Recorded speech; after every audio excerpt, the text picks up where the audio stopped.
All right, what's up everybody? So today I'm moving to Madrid. I'm gonna be there for a couple of months at least. And yeah, I'm a little anxious about the move. And you know, a bit of anxiety is normal before any big move because of all the uncertainty. Like what's life gonna be like? How am I gonna record?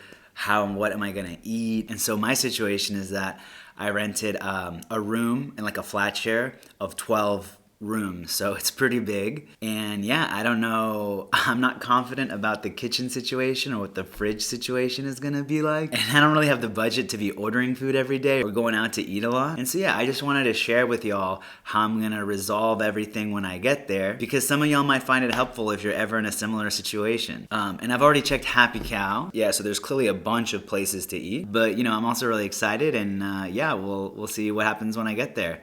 So I'll see y'all in Madrid. All right, so what's up, y'all? I've been here for about a week, and it's good news. But yeah, actually, it's been great. I got super lucky with the location. I'm really happy with how everything's been working out. I'm like 2 minutes walking from some grocery stores. I'm 5 minutes walking from 3 or 4 completely vegan restaurants, all highly rated. And there's even a vegan store within 5 minutes walking from where I live. So it's just amazing. The district I'm in is called, or like the zone I'm in is called Lavapiés. So like I didn't plan this, I just chose what was available, and so I just feel like I got really lucky with where I'm at. And so I'm gonna take y'all to all those places. I'll show y'all around, and I'll show y'all how I'm making it work here. And as a reminder, like I am living with 11 other people, or I'm one of 11, and so that was making me nervous about how the fridge situation was gonna be and how the kitchen situation was gonna be. And so yeah, I'm gonna take y'all through all of that. But yeah, first things first, I'm gonna show y'all some of the essentials that I bought at the grocery store as soon as I arrived to try to avoid the 6 red flags that I actually talked about in my previous video. So yeah, let me show them to you now. I picked up chia seeds for the omega-3. I got my B12 supplement. I picked up iodized salt for the iodine. I picked up some legumes, which here they sell them in jars. And I picked up some sunflower seeds for the fat. And the 2 grocery stores that are near me are amazing. Even one of them has a whole section devoted to like tofu and seitan. And there's this Spanish brand called Eura. I swear every time I'm gonna say that, it sounds like I'm gonna say euro or something, or like huera, or like basically not what it's called. But anyways, it's a Spanish brand of vegan food, 100% plant-based, which I'll show y'all later on. But yeah, they've got that here and they carry that here, and so it's like a Beyond Meat kind of company, just you know, based in Spain. I even had that brand in Mexico, and every time that I tried it, it was really good. So, all right, so sin más, I'll show y'all the kitchen situation. All right, so like I said, we got 2 fridges here. We got these 2, but like I said, because I live with 11 people, they can get pretty packed. So the trick is, and I hope my roommates don't watch this video until like a long time later, because the trick is to use the freezer. And people, I don't know, you can see that they're pretty empty. And this is where I store. You can store like fruit, and you know, you can even freeze your greens, like bread, frozen veggies. So yeah, and the cool thing about frozen fruit is that a lot of the times it's healthier than fresh fruit. And yeah, freezing food is great because especially if you're in a situation where you've got limited availability and limited space, it lasts longer, and like I said, you usually have more space in the freezer. So alright, and so now I also have my little cupboard, and so I just store a bunch of other like dry stuff again. I got some peanut butter, some tahini, the chia seeds that I was showing y'all earlier, got potatoes, and so yeah, just taking advantage of storing a lot of the dry food.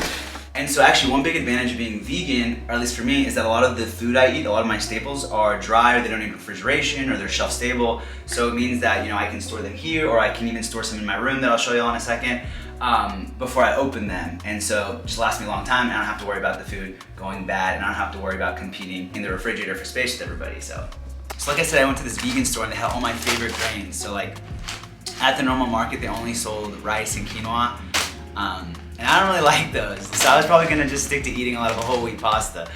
In the worst case, you know, if I hadn't found this vegan store, but since I have, so they've got like red lentil pasta, and they've got like chickpea pasta and a bunch of other grains like buckwheat and I think it's bulgur, or it is bulgur. And yeah, it's just like a lot of different options, so I'm excited about that. But yeah, so I also picked up tahini and peanut butter from the vegan store. And I feel like it's a hack applicable to non-vegans as well. If you're ever in a place in like a foreign country and you wanna get peanut butter, check the vegan store. they'll probably have some. And if I hadn't had access to a vegan store I could get peanut butter or tahini, I would have just stuck with like avocados and sunflower seeds for my fat sources. And so anyways, for now I'm just keeping the cooking basic and simple. So even just with one pan, I can really make anything. In the morning, I can make my oatmeal with this. I can just put in the oatmeal, the chia seeds, everything to prepare it. And then with this, I can also make my lunches. So whether it be, you know, cooking a grain in here, cooking pasta, throwing in the chickpeas or whatever legume I have, the veg, like the frozen veggies, the fat source, the spices and everything. I can basically just make everything in one pot. Like, you know, it's not the most, I'm not making the most elaborate, crazy meals, but, you know, I'm surviving and I'm thriving. And another cool thing is that, so we have an oven. So now I'm gonna be making a lot more sweet potatoes and potatoes. And as I'm saying that, I realized that I guess I could have always, you know, boiled them anyways, but hey, you learn something new every day. And of course, I'm living in a shared space, so after, you gotta clean. Isn't that right, Jacob?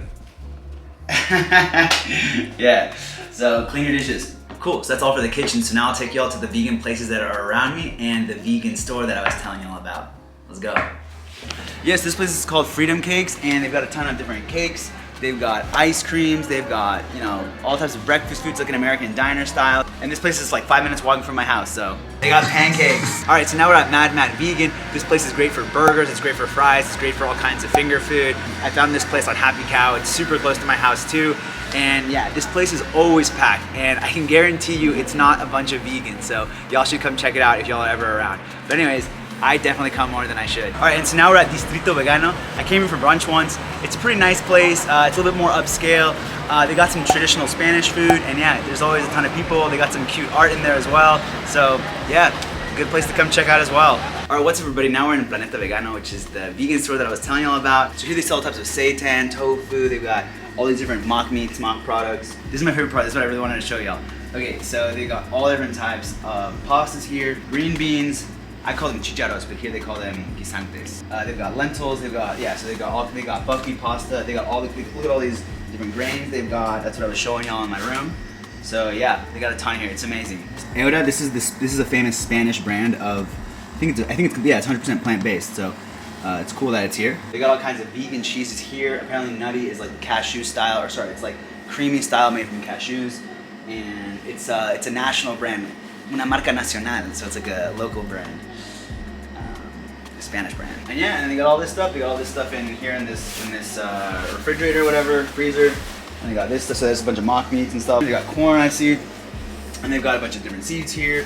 They got cookies. They got a bunch of different milks. They got nutritional yeast, which gives things that cheesy flavor. For those of y'all who are not familiar with it, I would say it's a salty protein powder and savory protein powder.